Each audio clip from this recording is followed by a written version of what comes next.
Hello everyone, and welcome back to another video. My name is Hudson from That Coaster Geek, and today I'll be doing my first ever coaster review, and the coaster I will be reviewing is Griffon at Busch, Williamsburg.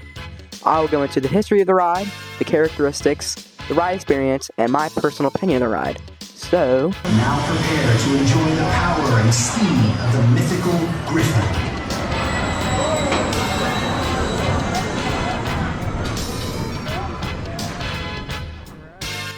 this is a Bolliger and Mavelar dive machine, which soft opened on May 13th, 2007, and publicly opened on May 18th, 2007. It resides in the France section and stands where the former Le Mans Raceway was. The coaster was publicly announced on August 13th, 2006, and the track work was finished in late February 2007. This was the first dive coaster to use floorless trains, and the first to use 10 across rows, compared to the prior 8 per row and non-floorless trains, bringing the total capacity to 30 per train. Griffon has a height of 205 feet, a max speed of 71 miles per hour, and a total track length of 3,108 feet. It features 2 90-degree drops, 2 Immelmans, and a splashdown effect towards the end of the ride. This was seen as the sister coaster of SheiKra at Busch Tampa, which opened 2 years prior. The only difference between the two was that SheiKra had 8 across cars, and they were not floorless, and SheiKra had only 1 Immelman instead of 2 like Griffon. SheiKra was also 5 feet smaller and 1 mile per hour slower. However, from May to June 2007, around the time Griffon opened, SheiKra was closed to replace their old Ford trains with new floorless trains, still keeping the 8 across seating however. The ride is themed to the French myth of a griffin, and has light theming around the queue and station. I personally like the whole plaza design and the ride sign itself, as it's a great place to take videos and photos, and it has beautiful architecture. This is also one of the few coasters at Busch Gardens in which most of the ride is above paths, offering great viewpoints for guests, as most rides are in the woods. The ride has a blue color scheme with dark blue track and light blue supports. Since this is one of the tallest rides in the park, you can see it from a lot of places throughout the park, and I think it pops very nicely within the skyline, especially when the sky is clear. During my recent visit in July, I mostly rode the ride using the single rider line, which is very useful for marathoning. Because of this, I got to ride Griffon a total of 9 times and in all 3 rows. I personally think the front row is the best, mainly for the visual part of feeling so open, but the back row is awesome for that first drop and drop off the midcourt. Once you are seated, you pull down your harness and buckle your seatbelt and wait for an operator to check your restraint. When the ride dispatches, the floor drops and the gates open, and the awesome spiel plays. You take an 180-degree turn to the right and level out before climbing up your 205-foot lift. This lift offers some of the best views in the park, which is why I personally love to sit in the far left of the train. You can see all of Loch Ness Monster, Festa Italia, Oktoberfest, and when you level at the top, you get an even better view of the James River and the natural surroundings as a whole. You make a right-hand turn before you straighten out, facing the beer factory. I always find it how comical it is, from looking at a beautiful river to a beer factory.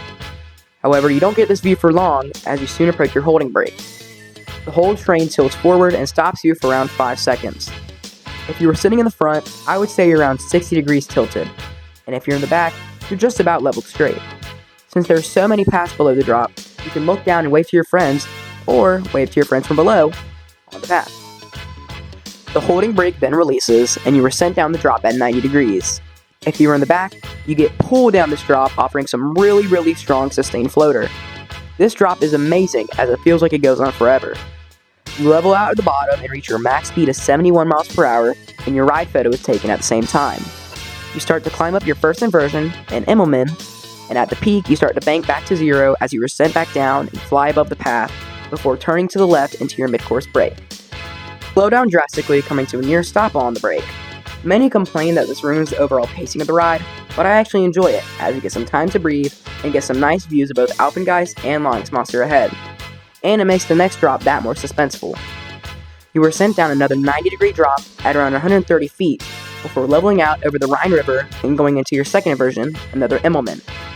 You exit this inversion to the right, but quickly turn left before going into a speed hill, which offers some nice floater airtime. After the speed hill, you dip down into your splashdown pool. This splashdown is both visually cool to look at, but it's also a spectacle of engineering, as this acts as a natural braking system for the ride. We've seen this before, first being used on SheiKra. There are 2 large scoops on both sides of the last car, so when the train hits the water is scooped through these scoops and sent flying up in the air, and slows the train down due to water resistance and drag. You exit the splashdown and turn to the left before going into one final little speed hill into the brakes. I like this little hill because it offers a weak pop of ejector air time, and you get misted from the excess water from the splashdown, so it's a nice way to cool off. You hit your final brakes and will most likely sit on the brakes for a little bit, as this ride isn't the longest, and Busch Gardens tends to run 3 trains in the summer. Still, this is a fun way to reflect on the ride you just rode, and relax for a bit. Might I add, this ride is glass smooth, and rides as if it just opened yesterday. I have never felt any rattle or shimmy on this ride, and I think that this makes the ride experience just even better. You pull into the station, and the floor rises, the gates close, and your restraints are unlocked. To exit the ride, you actually climb up this bridge which goes over the start of the ride, offering great views of the main layout and the station below. Continuing this path, you enter your gift shop, where you can pick up your ride photos, and you are dumped back into the main plaza right next to the entrance. Overall, this ride is awesome. Since my trip in July, I have actually claimed that this is my overall favorite ride at the park, over Pantheon. I do think that Pantheon is the better ride, but after riding that once and riding Griffon 9 times, I just enjoy my rides on Griffon way more. There's something about this ride that just hit it for me, unlike Pantheon. One of the factors I think that had a role was the overall livelihood of everyone riding. Most of my rides took place at sunset, so many adults were probably under some sort of influence, which resulted in lots of energy throughout the ride. Almost everyone was screaming, cheering, and was having such a good time, and it made that whole plaza feel so alive. I remember everyone cheering when the station lights turned on, and that made me laugh because in the grand scheme of things, that was such a minor event. Griffon is a great ride, and I think it's one of the best coasters I've been on, especially at Busch Gardens Williamsburg. Tell me what you guys think of Griffon, whether you've ridden it or have it as a bucket list coaster. This is the only dive machine I have ridden, so I hope to ride more soon and compare them to Griffon. My name is Hudson from That Coaster Geek, and I will see you all soon.